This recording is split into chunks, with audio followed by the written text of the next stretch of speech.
poco optimismo. Creo que el ministro de Economía y los integrantes del gobierno son muy optimistas sobre lo que está ocurriendo y va a ocurrir, según ellos, en la economía. El ministro de Economía ha dicho que vamos a crecer, vamos a alcanzar tasas de crecimiento entre 5 y 6% el próximo mes, ¿no? Y que prácticamente ve como seguro, ¿no?, que se alcance la tasa de 5% de crecimiento el próximo año, ¿no?, y los años siguientes. Pero yo decía que lo veo con muy poco optimismo, porque las medidas de política que acaba de tomar este gobierno son más de lo mismo. O sea, hay, digamos, con ciertas diferencias con los ministros anteriores, el ministro Torres, el ministro Segura, pero están en la misma línea, en la misma orientación.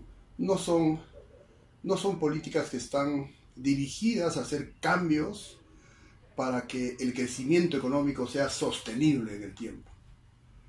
¿Por qué digo esto? Porque, por ejemplo, estos cambios en las tasas del impuesto selectivo al consumo, que la han justificado con esta propaganda de que algunas de esos incrementos del impuesto selectivo al consumo están orientados a mejorar la salud o el medio ambiente, ¿no? Yo creo que eso es, digamos, para persuadir a la gente, ¿no?, de que para persuadir a la gente para que, digamos, no haya una reacción negativa frente a estas medidas de alza del impuesto selectivo al consumo, porque claramente el efecto va a ser inflacionario. O sea, de todas maneras va a subir la inflación. ¿Cuánto va a subir? Depende, ¿no?, por el aumento del precio de los combustibles y los otros impuestos. Se pueden hacer cálculos aproximados, ¿no?, que me imagino, tomando en cuenta los incrementos que se han hecho, la inflación puede subir entre 5%, o sea, a 5%, 4 o 5%, ¿no? O sea, va a tener un efecto inflacionario, digamos, eso es lo más importante, ¿no? Va a tener un efecto inflacionario. Pero no solo eso, porque aparte de la elevación del impuesto selectivo al consumo a varios rubros, entre ellos están los combustibles, el ministro anunció que va a hacer un recorte del gasto corriente, ¿no?, aproximadamente por 2.000 millones de soles, o 1.900 millones de soles, algo así. Eso va a significar una reducción drástica, ¿no?, dependiendo qué es lo que recorta. Puede ser en el gasto de materiales que hace el gobierno, o puede también ser despido de funcionarios públicos, porque si despide a contratados, ¿no?, para hacer el ahorro, va a generar una mala señal, una pésima señal, porque va a generar desempleados en el sector público. Y esa reducción, junto a la elevación del impuesto selectivo al consumo, va a tener un efecto negativo, obviamente, en la demanda agregada.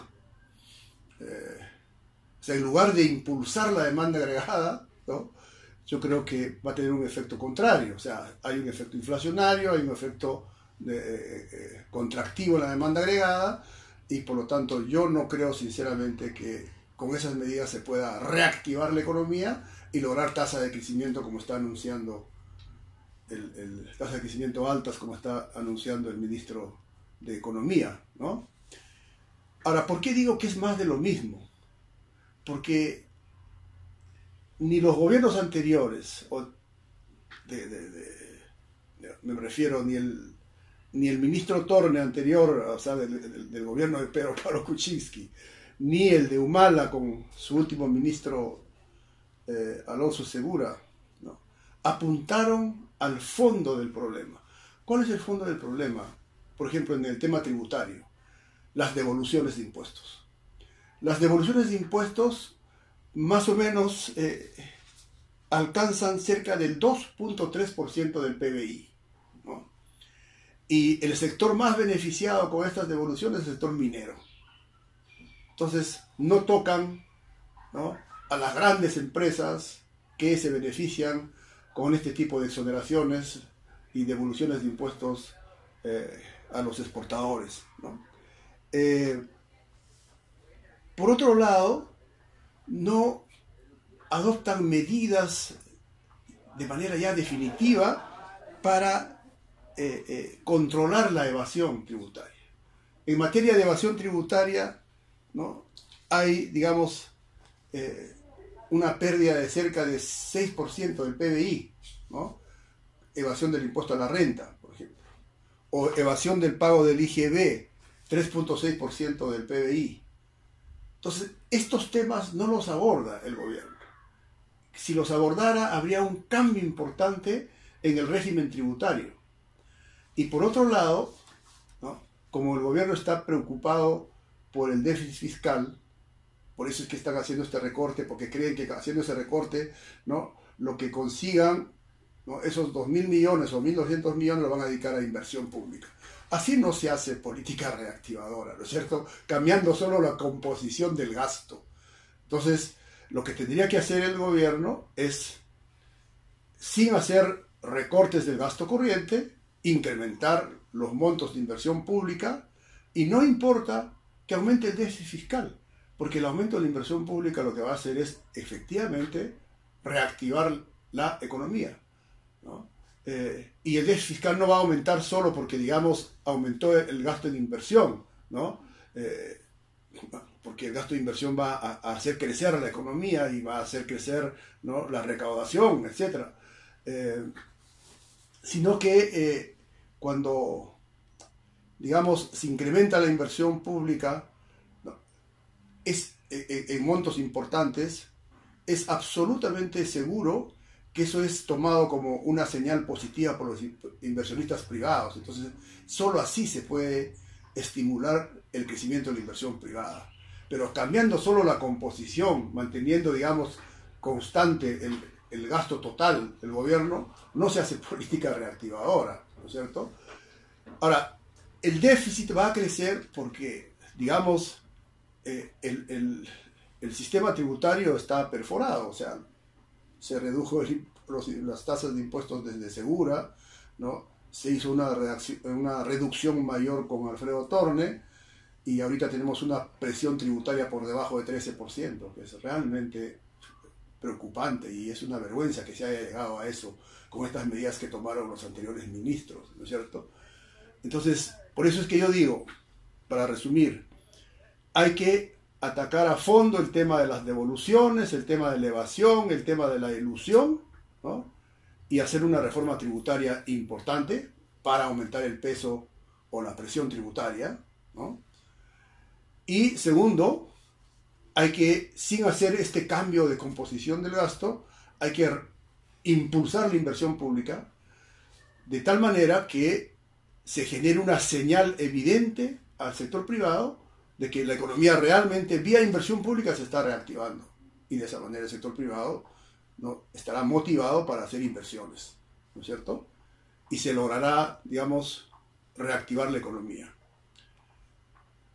Lo último que yo diría es que en el tema de la inversión pública creo que hay que plantear como tema de discusión pasar de esta rutina de formular proyectos a nivel local, a nivel regional, ¿no?, que no está mal, a algo más grande, digamos, que refleje una visión de país. Nuestro país necesita, ¿no?, medidas que lo integren más, que integre su economía, su geografía y su demografía, ¿no? En otras palabras, necesitamos un reordenamiento territorial. Eso pasa por una nueva demarcación regional. Y cuando hay una nueva demarcación regional, si por ejemplo se opta por regiones transversales, eso significa que vamos a tener un horizonte distinto para planificar las inversiones públicas, porque allí podemos hacer inversiones de envergadura en regiones, digamos, en pocas regiones y en regiones transversales, ¿no?, que serían parte de un reordenamiento territorial. Eso no se hace, tampoco se toca ese tema. Por otro lado, una digamos, un reordenamiento con un nuevo plan de inversiones que refuerce ese reordenamiento territorial con una nueva demarcación regional, permite desarrollar mercados internos. Y nuestro país requiere urgentemente desarrollar mercados internos para de esa manera empezar un plan de diversificación productiva en serio, ¿no es cierto? Porque si generas mercados, si los mercados están en expansión, tú vas a tener posibilidades, ¿no?, de reactivar tu manufactura, ¿no?, tu industria, o sea, hacer, digamos, que la industria, que ha sido afectada en los últimos 20, 25 años tremendamente, ¿no?, se recupere y empiece nuevamente a liderar el crecimiento económico.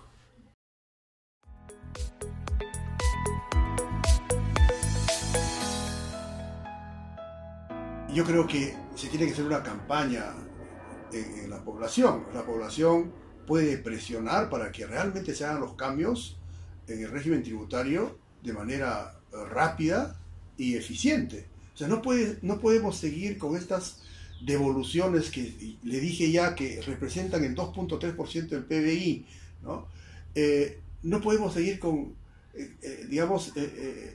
tolerando que grandes empresas no paguen impuestos, que se le exonere a las universidades con fines de lucro del pago de impuestos, que una empresa que está en el rubro de las comunicaciones, no voy a mencionar su nombre, no pague impuestos y le está debiendo una millonada al Estado.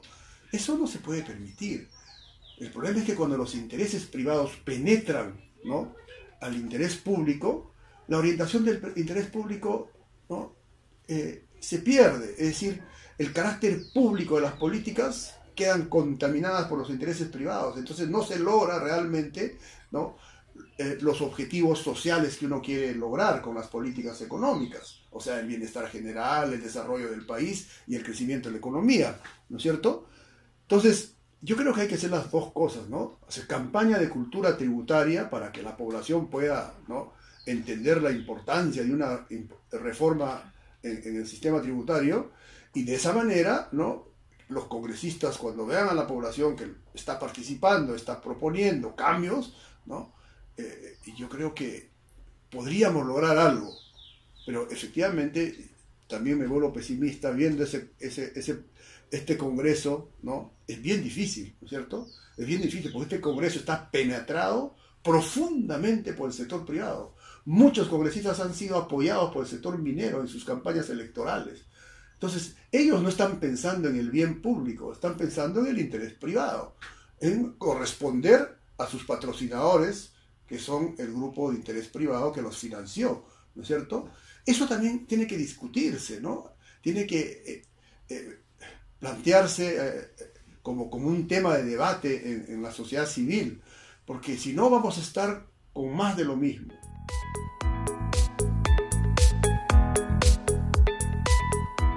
Tampoco se ha promovido mucho debate, ¿no?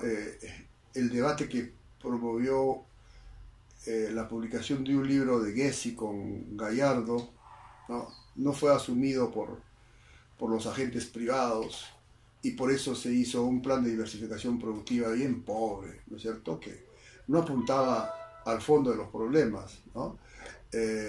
Con conceptos que digamos, son totalmente discutibles. O sea, la productividad no es una variable exógena, ¿no? La productividad es una variable endógena, una variable macroeconómica. Tú no puedes, ¿no?, decir que vas a aumentar productividad haciendo, no sé, algunos pequeños cambios en algunas empresas, ¿no?, con mesas de discusión. No, o sea, la productividad como fenómeno macroeconómico es resultado de el crecimiento, expansión de una actividad que encadena y hacia atrás y hacia adelante al resto de actividades, y esa es la manufactura, ¿no es cierto? Lo que se requiere es tener bien claro que no se puede hacer desarrollo industrial si es que no hay políticas claras, ¿no?, de apoyo a la industria manufacturera. Eso es lo que no se quiere entender. ¿Por qué no se quiere entender? Porque se rechaza toda intervención del Estado. No se puede hacer desarrollo industrial sin que el Estado participe. Yo no estoy diciendo que, por si acaso, que el Estado participe en el proceso de industrialización como antes, ¿no? Con empresas públicas, no. Hay que cambiar la naturaleza y orientación de las políticas industriales, ¿no? La teoría del desarrollo ha cambiado, ha variado, ha avanzado en las últimas décadas. Entonces, hay cosas nuevas que uno puede hacer para impulsar el desarrollo industrial. Pero repito, eso pasa por la participación o la intervención del Estado, ¿no? Diseñando políticas, persuadiendo sobre la importancia de esas políticas a los agentes privados y con la participación directa, ¿no?, del gremio industrial, manufacturero, ¿no? Yo creo que, por ejemplo, si se desarrollan mercados internos con una nueva demarcación territorial, yo creo que se puede persuadir rápidamente la adopción a los agentes privados, se les puede persuadir para adoptar políticas bien específicas, ¿no?, orientadas al desarrollo de la agroindustria, por ejemplo, en la sierra, en la ceja de selva, ¿no? El esquema de regionalización transversal es importante, ¿no? Porque tú vas a las 3 regiones, ¿no?, las vas a incorporar, a las 3, a la costa, a la sierra y a la selva, las vas a incorporar en una región transversal, ¿no es cierto? Entonces necesitamos menos regiones, o sea, no, lo que hemos hecho es cambiar el nombre de los departamentos por regiones. Necesitamos 5, 6 regiones como máximo en el país, transversales, ¿no? Sobre la base de esa nueva demarcación territorial, hacer un plan de inversiones públicas y privadas para desarrollar mercados internos y de esa manera empezar también simultáneamente con un plan de reindustrialización del país. Y yo soy de los que piensan que este país se va a reindustrializar, ¿no?, industrializando el agro. Hay que empezar a industrializar el agro. Allí hay que generar oportunidades de empleo en la selva, en la sierra del país, oportunidades de empleo. En la agricultura todavía hay 30% de la P ocupada, ¿no? O sea, está una parte importante de los ocupados, de los trabajadores ocupados, está en la agricultura. Y gran parte de la agricultura, como sabemos, es tradicional. Entonces hay que modernizarla. La reindustrialización del país pasa por la modernización del agro, por la industrialización del agro. Y la agroindustria, cuando empiece a florecer en distintas partes, ¿no?, del interior del país, yo creo que vamos a ver, ¿no?, el nacimiento de un país más integrado, su economía más integrada a su geografía y a su demografía.